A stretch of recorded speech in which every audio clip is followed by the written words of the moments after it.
Okay, so Payday 3's most recent update released just under 2 weeks ago, and so it feels like we should be waiting quite a while until we hear anything about the next update. At least that's what we've been conditioned to think over the last year and a half. But it actually has the potential to be quite different now. Remember, Starbreeze's publishing partner, Plaion, have completely stepped away from the franchise, and as we understand it, it was their involvement that meant there was such a big gap between updates. We know this because Adolf Christensen, the new Starbreeze CEO, has publicly stated that since the Plaion deal has come to an end, they're going to be able to get updates ready and into our hands at a faster rate. And while I still wouldn't expect to hear anything about Update 15 for at least a couple more weeks, I feel like now is a perfect time for us to remember and frankly remind Starbreeze of what I think is still to this very day the coolest thing that they've done in-game ahead of an update's release. Cast your mind back to just over a year ago, May 2024. Payday 3's 6th update had just been released, and with it came, honestly, very little. We had some new weapon animations, the infamous Vlad redesign, and most impactfully, the addition of Quick Play. This update wasn't really anything all that significant, but it didn't really matter because at the time we knew that the next update was likely to be Boys in Blue. Alongside this smaller update that laid the foundations for the larger update that was on the horizon, Update 6 actually included one in-game change that was present on the Touch the Sky heist. Anybody who entered Mason Laurent's safe room on the heist would notice that the weapons cabinet in the room had been updated, and now proudly displayed the upcoming free LMG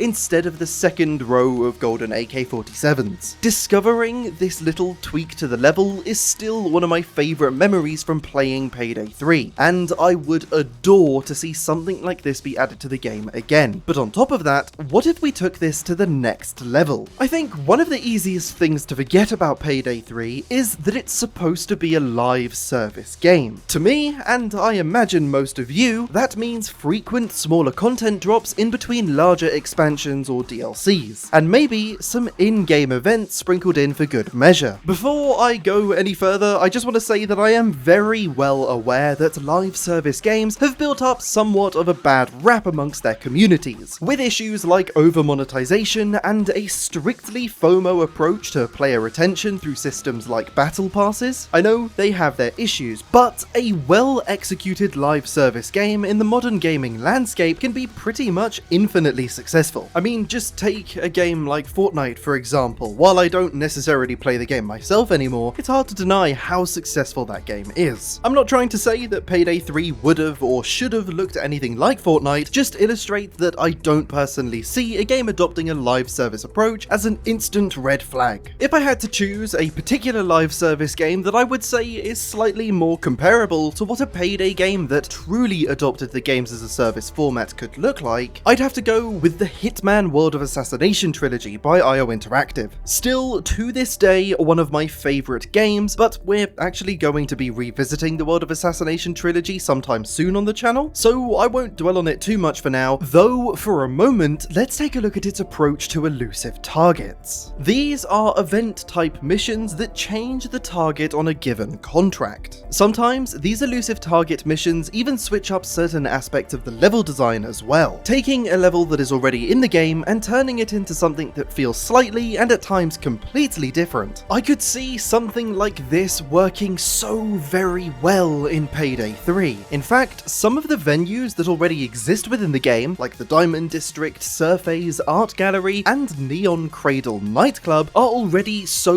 rich with different possibilities for reworked event-type heists. Before I explain what I think some of these event heist variations could look like, if you're enjoying this video, all I ask is that you consider subscribing. There are some very exciting things, if I do say so myself, coming to the channel in the near future. Some of you, if you've been paying very close attention to the channel over the last few weeks, might even be able to figure out what some of those things are, but either way, I'd hate for you to miss out on them. We also have some Payday 3 Year 1 edition codes to give away when we reach 5,000 subscribers. subscribers as well. But back to the topic at hand. As for how I'm envisioning some of these heist variations to go, imagine if there was a temporary exhibit at the Subphase art gallery, where the centerpiece of the building's main room was replaced with something we had to steal. This could be something as simple as a generic artifact inside of a glass box. What exactly the item is doesn't really matter, although I would love it if it had some story significance, but the main point of doing something like this would be to shift the way the heist is played slightly. In this particular example, I'm envisioning that the player is going to be spending a lot more time on the bottom floor of that main room, somewhere that you currently don't spend all that much time when playing under the surface. But perhaps now you're gonna have to spend more time there babysitting a drill or some thermite as we broke into this new exhibition piece. I'm imagining that this whole ground floor area is slightly reworked as well, with different stands and information cards about the exhibit, providing new areas of cover on loud, but also some hiding places when stealthing.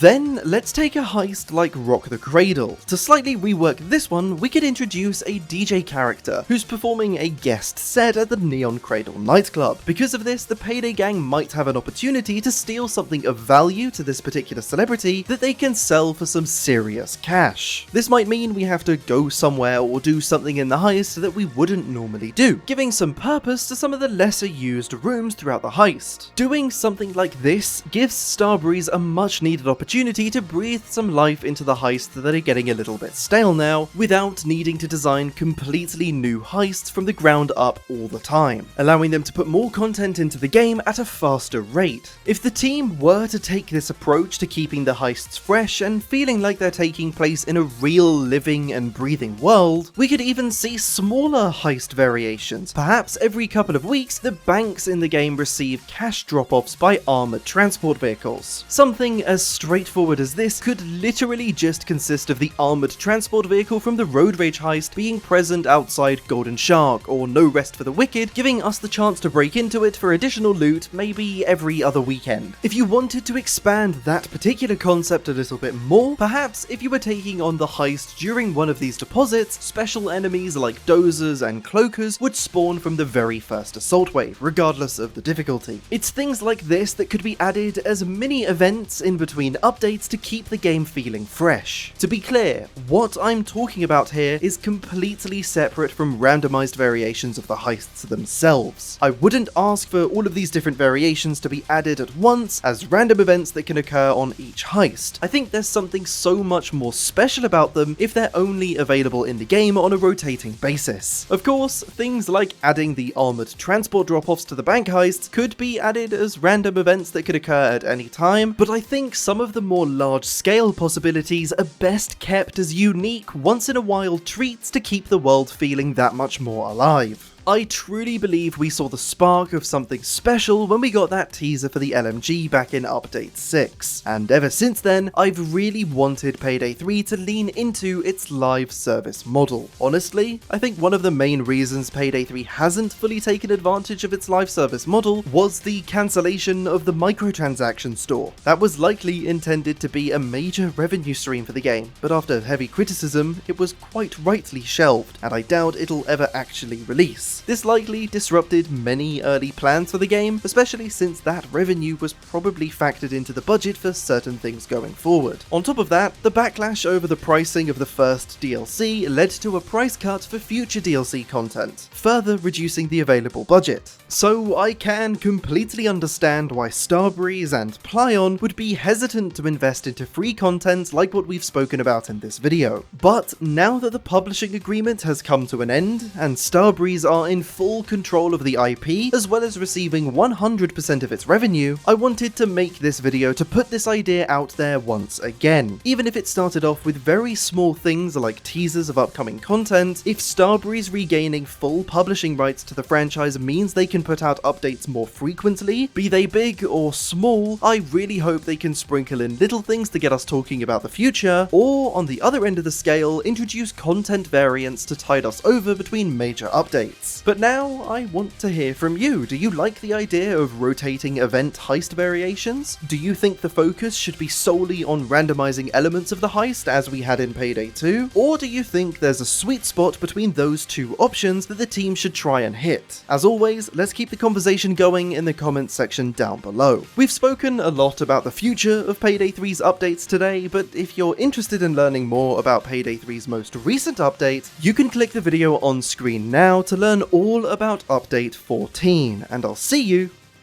in the next video.